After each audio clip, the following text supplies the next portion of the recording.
जादुई टीवी। सुनो, तुम्हारे बाबूजी तो कब के गुजर गए। अब उनका जो सामान है वो पड़े पड़े कबाड़ा हो रहा है। बेच ही दो, कुछ पैसे आ जाएंगी। बात तो सही है। अगले संडे फुर्सत में यही करेंगे।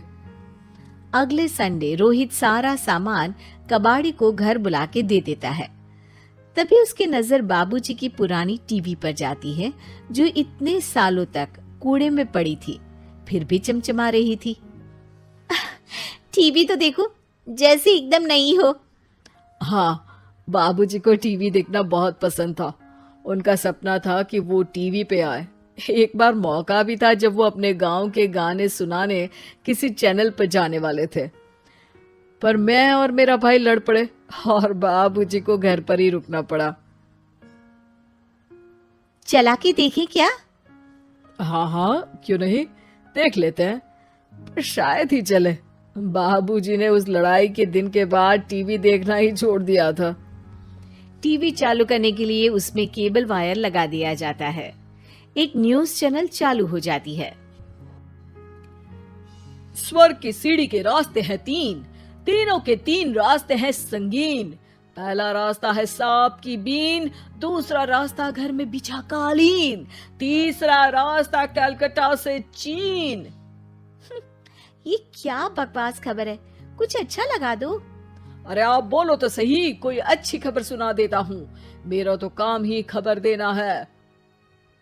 अरे बाप रे, टीवी बात कर रही है। हाँ, ये न्यूज वाला मुझसे। हाँ हाँ, आपसे ही तो बात करूंगा ना, आपके घर में हूं तो। अरे ये सपना है क्या? तुम हमसे बात नहीं कर सकते? अरे सपना नहीं भाई साहब, ये टीवी जादुई टीवी है। बोलो क्या खबर सुननी है, वरना ब्रेक लेने का टाइम आ जाएगा। सुप्रिया घबरा के टीवी बंद कर देती है। वो क्या था? अरे एक बार और चालू करके देखे, फिर से बात करेगा तो चैनल बदल देंगे। सुप्रिया फिर टीवी चालू कर देती है। अरे ऐसा कोई मुंह पे टीवी बंद करके जाता है क्या? मुझे बुरा लगा आपका नेचर। चाय पानी तो पूछो। सुप्रिया टीवी के बटन से चैनल बदल देती है। अब टीवी पर एक फिल्म चल रही है। अरे ये तो सूर्यवंशम है ना? हाँ, और ये ठाकुर को जहर की खीर दे दी और उसको पता भी नहीं है। ए भाई, खीर मत पीना, उसमें जहर है, मत पीना। ठीक है महाशय, जैसा आप कहें। हाँ। अरे आपकी बात मान ली, पूरी पिक्चर ही अब तो बदल जाएगी। मतलब ये सच में जादुई टीवी है? तभी वहां कबाड़ी आ जाता है। भैया, टीवी के 150 रुपए दूंगा, चलेगा? अरे 1.5 करोड़ में भी ना दे तुमको ये टीवी हम। अरे 1.5 करोड़ खरीदने को होते तो तुम्हारे घर में ये पानी चाय नहीं पीता, अंबानी या टाटा के घर बैठा कोल्ड कॉफी पीता। रोहित कबाड़ी का हिसाब करके उसे वहां से चलता करता है और अपने भाई शशिकांत को फोन लगा के बुलाता है। शशि थोड़ी ही देर में वहां पहुंच जाता है। क्या हो गया भैया? अरे बाबूजी का टीवी याद है? हाँ हाँ, जिसमें घुसे रहते थे हमेशा वो, और अपने को कुछ नहीं देखने देते थे। अरे वो अब जादुई टीवी बन गया है। भैया, आपकी बकवास करने की आदत अब तक नहीं गई। अरे आपके घर में बच्चे हैं, अब तो बड़ों जैसी बात करो। रोहित जाके टीवी चालू कर देता है। टीवी पर एक जादू का शो हो रहा है जिसमें एक जादूगर है।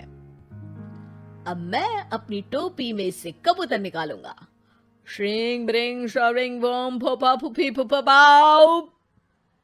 टीवी से कबूतर निकलता है और शशिकांत के सर पर आकर बैठ जाता है।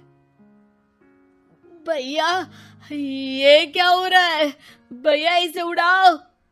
ए कबूतर, जा जा, कबूतर चल निकल। अब मैं टोपी में से सांप सुनते ही शशिकांत कांप जाता है और भाग के टीवी बंद कर देता है। भैया सॉरी भैया, मैं समझ गया ये सच में जादुई टीवी है।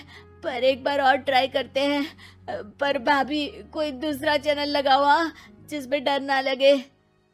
सुप्रिया टीवी चला देती है और न्यूज लगा देती है। अरे कितने दिनों बाद मुझे याद आया, बताइए क्या खबर सुनाओ। और ये नया आदमी कौन है? ये मेरा भाई है शशिकांत।